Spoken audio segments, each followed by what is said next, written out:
আজকে একটা cake decoration করব। খুবই চমৎকার ডেকোরেশনের পরে আমার কাছে কেকটা লেগেছিল। এই কেকটা চকলেট ফ্লেভারের একটা কেক। তো আমি প্রথমেই স্পঞ্জটা দিয়ে ক্রাম কোটিং করে, চকলেট ক্রিম দিয়ে ক্রাম কোটিং করে ফ্রিজে রেখে দিয়েছিলাম। যেহেতু আমি সবসময় বলি চকলেট কেকগুলো কোটিং করার পরে ভ্যানিলা কেকের থেকে একটু বেশি সময় যদি আমরা ফ্রিজে রাখতে পারি, তাহলে এখন যেই ফিনিশিংটা দিচ্ছি, ফাইনাল যেই ফিনিশিংটা, এটা দিতে কিন্তু খুবই সুবিধা হয়। মানে কোনো ধরনের কেকের যে ক্রামগুলো থাকে, গুঁড়াগুলো, এগুলো কিন্তু উপরে ভেসে ওঠে না। যার কারণে আমরা যদি দীর্ঘ সময় ফ্রিজে ক্রাম কোটিং করে রেখে দিই, এই ফিনিশিংটার ক্ষেত্রে অনেক ভালো হবে। তো আমি এখানে পিঙ্ক কালার আর ব্লু কালারের একটা শেড দিচ্ছি। দুটেই কালারটাই কিন্তু হালকার মধ্যে রেখেছি।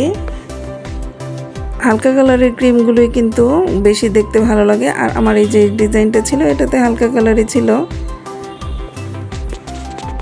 যাই হোক, আমি এটা শেডের ডিজাইনটা দিয়ে নিলাম। আর এই কেকটার উপরেও কিন্তু আমি এভাবে শেডটা দিব, পিঙ্ক আর ব্লু কালারের। যেহেতু ছেলে মেয়ে দুইজনকে এখানে ইন্ডিকেট করা হবে কেকটার মধ্যে, বেবি ছেলে বেবি না মেয়ে বেবি, যার কারণে দুইটা কালার এখানে আমি ইউজ করেছি। আর এই কেকটাতে যেহেতু ক্রিমের আর কোনো তেমন কাজ নেই, যার কারণে আমাদের কিন্তু ফিনিশিংটা অনেক সুন্দর করে দিতে হবে। আমি একটু ধীরে ধীরে এই কাজটা করছিলাম, যাতে একটা কালার থেকে আরেকটা কালারের ভিন্নতাটা বোঝা যায়, মানে দুইটা যাতে মিক্স হয়ে না যায়, আলাদা আলাদাই থাকে। যার কারণে একটু ধীরে ধীরেই করছিলাম। ফিনিশিংটার উপরেই কিন্তু কেকটার সৌন্দর্যটা হবে। আর এখানে যেহেতু আর কোনো ক্রিমের কাজ নেই, আমি এটাতে কিছু শেষে স্টিকার বসাবো। স্টিকারগুলো কিন্তু আমি আমার এই চ্যানেলেই আগে ভিডিও আছে, স্টিকারগুলো কিভাবে রেডি করতে হয় সেই ভিডিওগুলো। যার কারণে আজকের এই ভিডিওটাতে কিন্তু স্টিকারগুলো রেডি করার ভিডিওটা শেয়ার করিনি। জাস্ট আমি কেকটা ফিনিশিং দেওয়ার আগেই কিন্তু স্টিকারগুলো রেডি করে পাশে রেখে নিয়েছি। আর আমার এই কেকটা রেডি করার জন্য কিন্তু আমার হাতে তেমন একটা সময় ছিল না, দ্রুতই আমার কাজটা করতে হয়েছে। আমি শুধু একটু বেশি সময় নিয়েছি ক্রাম কোটিং করার পরে। ফ্রিজে কেকটাকে আমি 1 ঘন্টার মতো সেট হতে রেখেছিলাম। আর টোটাল কেকটা করতে আমার হয়তো আধা ঘন্টা বা 1 ঘন্টা লেগেছে। এই অল্প সময়ের মধ্যেই রেডি করেছি। তো এই তো স্টিকারগুলো, এগুলো কিন্তু ফটো প্রিন্টের স্টিকার। এগুলো যে কোনো দোকানে, স্টেশনারি দোকানে যেখানে ফটোকপি করা হয় ওখানে করা যায়। ফটো প্রিন্ট বললে এগুলো একটু ফটো প্রিন্টে প্রিন্ট করে দেবে, যেটা কিন্তু একটু শক্ত হবে, যার কারণে এভাবে লাগাতেও সুবিধা। আর পেছনে কিন্তু অবশ্যই আপনারা স্টেপ লাগিয়ে নেবেন।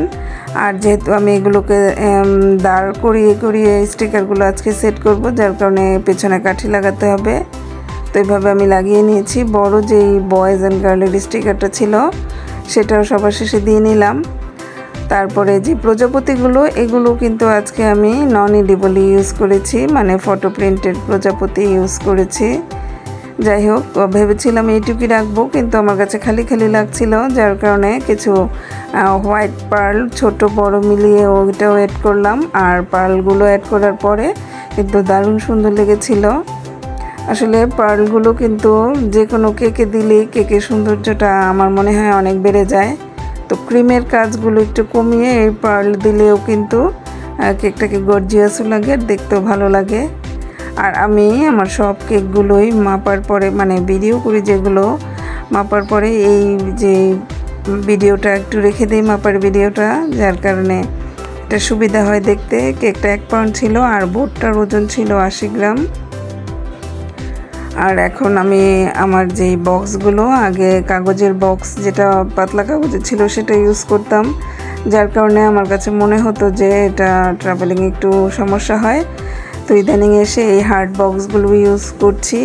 এটা কিন্তু খুবই সুবিধা। ইউজ করার পরে আমার কাছে মনে হলো হালকা একটু দাম বেশি হলেও কেকটা গ্রাহকের হাতে পৌঁছানো পর্যন্ত এই হার্ড বক্সটাই কিন্তু ভালো। আগে যদিও পাতলা কাগজের যে বক্সগুলো ওটা ইউজ করতাম, কাগজটা মনে হয় ভালো ছিল, ইদানিং এসে একদম বাজে, ব্যবহারই করা যায় না। বিশেষ করে 2 পাউন্ডের মানে বড় বক্সগুলো তো আরও বাজে। যার কারণে আমি এখন ছোট বড় সবগুলোতেই এই হার্ড যে বক্সটা আছে সেটাই ইউজ করছি, আর আমার ভালো লাগছে। তো কেকের এই ফাইনাল লুকটা